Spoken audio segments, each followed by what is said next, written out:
West Bengal state university NEP third semester philosophy পাসের স্টুডেন্টদের জন্য আজকে এই ভিডিওটি আমি বানিয়েছি। তো এই ভিডিওতে তোমাদের যাদের ফিলোসফি পাস সাবজেক্ট বা জেনারেল সাবজেক্ট হিসাবে আছে, তো তোমরা আগের বছরের কোয়েশ্চেন পেপারটা দেখে নাও কিভাবে তোমাদের কোয়েশ্চেন পেপারটা আগের বছর এসেছিল।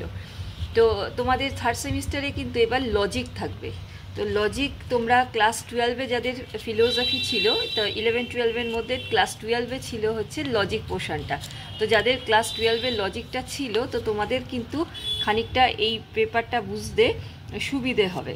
আর যাদের 11-12-এর লজিক ছিল না, তাদের পক্ষে কিন্তু এই পেপারটা বোঝা একটু কঠিন হবে। তো তোমাদের সবার আগে তোমরা যখন পড়াশোনা স্টার্ট করবে বা পড়া শুরু করবে, তো সেই সময় তোমরা করবে কি, ক্লাস 12-এর যদি লজিকের বইটা তোমাদের কাছে থেকে থাকে বা তোমরা জোগাড় করতে পারো, তাহলে ক্লাস 12-এর বইটা কিন্তু একটু দেখে নিতে পারো।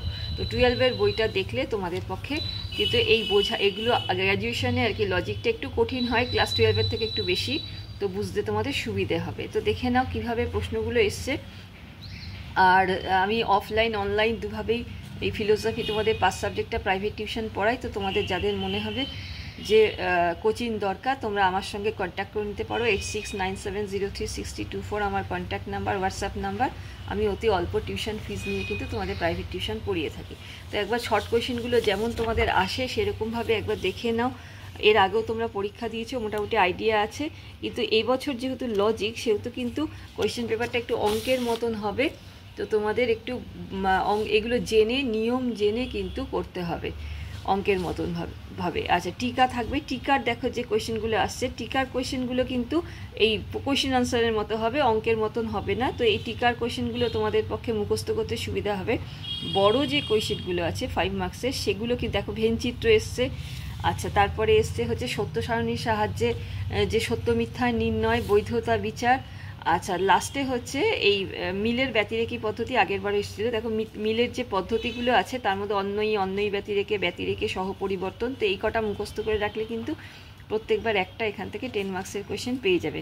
আর একটা কোয়েশ্চেন অ্যাটেন্ড করতে হয়, সেই আরেকটা কোয়েশ্চেন কিন্তু তোমাদের অঙ্ক টাইপ কোয়েশ্চেন থাকবে, অর্থাৎ হয় সত্য সারণী অ্যাটেন্ড করবে, নয়তো ভেনচিত্র অ্যাটেন্ড করবে। তো ভিডিওটা আজকে শেষ করলাম এখানে। তো যদি কিছু জানার থাকে আমায় জানিও, আমার সঙ্গে কন্ট্যাক্ট করে নিও যদি তোমাদের প্রাইভেট টিউশনের দরকার হয়।